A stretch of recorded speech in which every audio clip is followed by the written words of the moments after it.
Here it is. All right, here they are, the new iPhone 13s. Not physically in my hand just yet, but Apple have just announced the new Mini, 13, 13 Pro, and the Pro Max. Mostly, I think, what we expected, and I think it does feel a bit like a 12S in terms of nothing sort of revolutionary different, but there is still quite a lot to unpack. And while, of course, I will be doing full reviews and comparisons and all that good stuff, so make sure you have subscribed, this is my kind of first reaction. Here at Apple, Ted Lasso is at the center of everything we do. So Apple have just taken the wraps off their new base iPad, a new upgraded iPad mini, as well as the Apple Watch Series 7, although surprisingly no new AirPods, and of course also no new MacBooks, although that was expected for an October event anyway. So while I think the iPad mini is actually pretty exciting, I really can't wait to get my hands on that, it is of course the iPhone 13s that we've all been looking forward to. So the headline upgrades across the board for the 13 series include brighter screens, although only the Pro series have the new Pro Motion 120Hz, a slightly smaller notch, it's about 20% smaller, a whole new range of colors, although sadly no lavender or Pacific blue, the A15 chip. The marketing is quite funny. The iPhone 13 and Mini have chips that are faster than the competition, but the Pro and Pro Max have the fastest chip ever in a smartphone. And that's because the Pro models have an extra GPU core. It's a 5-core GPU rather than 4-core in the 13 and 13 Mini. So a little bit faster. The layout of the cameras on the 13 and the 13 Mini, which just have the two lenses, are now diagonal rather than on top of each other, which is not the most significant change, but a slight visual difference so you can identify the new models. We also get improved cameras across the board with bigger pixel sizes, so it lets more light in, and therefore hopefully we should see a much better low light performance. Also, all iPhone 13s get the sensor shift OIS, which previously was exclusive to the 12 Pro Max, but even the Mini has that now. We're also getting this very fancy new cinematic mode, which does seem quite interesting as it automatically shifts focus between subjects, or you can do it manually, and also, I think exclusive to the Pro series, you can actually adjust the focus and also the bokeh after you've taken the video, which is pretty crazy on a smartphone. The Pro series can also now shoot 4K 30 ProRes, but going back to that cinematic mode, and actually in the sort of T&Cs about it, it is limited to 1080p 30, which isn't 4K. So obviously that is a bit of a compromise, but it will be really interesting to see just how smart that autofocusing is, and if it's really worth using, because just like all the other Pro video modes on pretty much every other phone we've seen, cool idea, not something I've ever actually ended up using, but hopefully this will be different. Same price, across the board actually no price increases, which is surprising given the fact that we have the chip shortage, and there were a lot of rumors that Apple had to pay more for the silicon, but apparently it's not being passed on to us. So same prices as the iPhone 12 series, which is great to see. And also a new 1TB storage option. So throughout the Apple event, I was making some notes, and a few things stood out for me.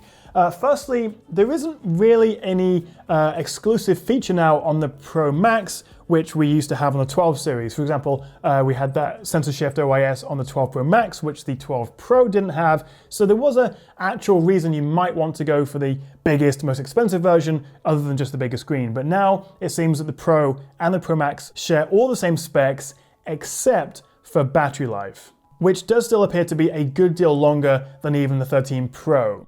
So for £100 or $100 more than the Pro Max gets you the bigger 6.7-inch screen versus 6.1, and also that much longer battery. So maybe a reason to pay that little bit extra. But you know what? Fancy new chips and upgraded cameras to one side.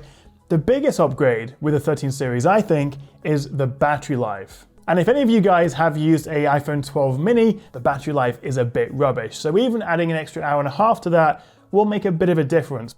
So Apple spent a lot of time talking about the cameras, and I think that is one of the most sort of exciting upgrades that we all look forward to. And across the board, we should be looking at, as I say, better low light performance. But there are a couple of other upgrades, including the fact that the ultra-wide lens can now double as a macro, so you can get super close to subjects. Again, I'm not quite sure how often I would use that macro mode, but having the extra flexibility is nice. And also, just with the quality of the iPhone cameras generally, this could be the best macro camera we've seen, outside of the actual sort of microscope lens that we had on the Oppo Find X3 Pro. One thing that hasn't changed though is that with the telephoto lens, we're still getting a 3x optical zoom. So from the ultra wide up to the telephoto, there is 6 times zoom, essentially. I kind of had hoped, as someone who uses the S21 Ultra as their sort of everyday phone, that maybe we'd have seen a fourth lens giving us perhaps a 5 or 10 times zoom. Maybe they've used some sort of periscope lens. I know that was a bit of wishful thinking, but in terms of the iPhone's photography abilities,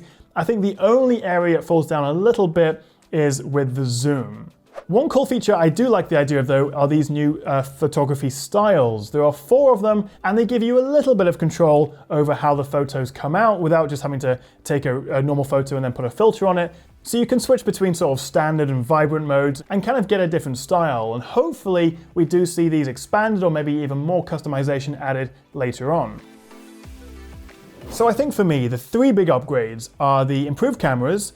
I was going to say the A15 chip because no doubt it is more powerful, but it's harder and harder to really visualize and see those speed boosts outside of perhaps the fact that the ISP unlocks new abilities for the camera. So I'm going to stick with the camera upgrades, the longer battery life, and also that 120Hz ProMotion on the Pro and the Pro Max. I know it's a really stupid thing to say, but it's one of the reasons that I haven't really switched over to iPhone yet. But once you have gone to 90 or 120Hz, going back to 60, along with the pretty long animations that you get on an iPhone, it does feel a bit slow in my opinion. So I can't wait to get my hands on the 120Hz ProMotion, and the fact that it goes from 10 to 120 and it will dynamically adjust based on what's on screen and how you're using it means, like the LTPO panels that we get on something like the S21 Ultra, the fact that it can go down to 13, even 10 Hz, depending on what you're doing, may actually improve battery life over the standard 60 Hz that we had before. The question is, though, when I come to do a big battery test, am I going to have them all at 60 Hz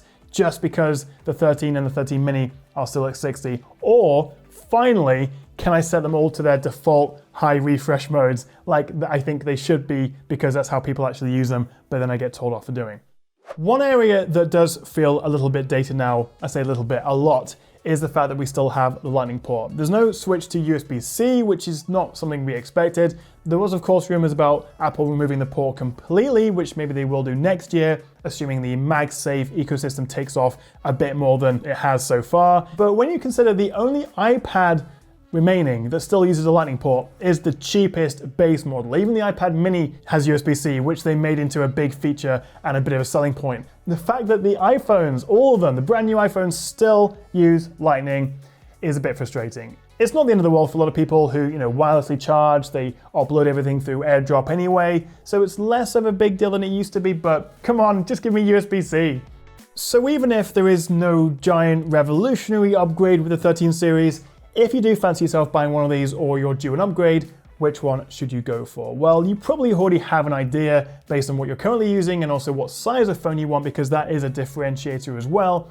But if I was going to go out and buy one, I'd probably go for the 13 Pro Max, because I want the longest battery possible, because when I'm out on a long day shoot, then having that battery really does come in handy. But when my friends ask me what iPhone should they buy, I would say go for the 13 Pro. It's about £150 more than the 13, but we get the telephoto lens, we get the ProMotion 120Hz, you get the LiDAR sensor. It's less of a big deal, but you're also getting that slightly faster 5-core GPU. You're also getting 3 hours longer battery life, according to Apple's video playback claims, and also the screen's a little bit brighter. They all have the same 1200 nit peak HDR max brightness, but actually in everyday use, the 13 Pro and Pro Max can go up to 1000 nits versus 800 on the 13 and the Mini.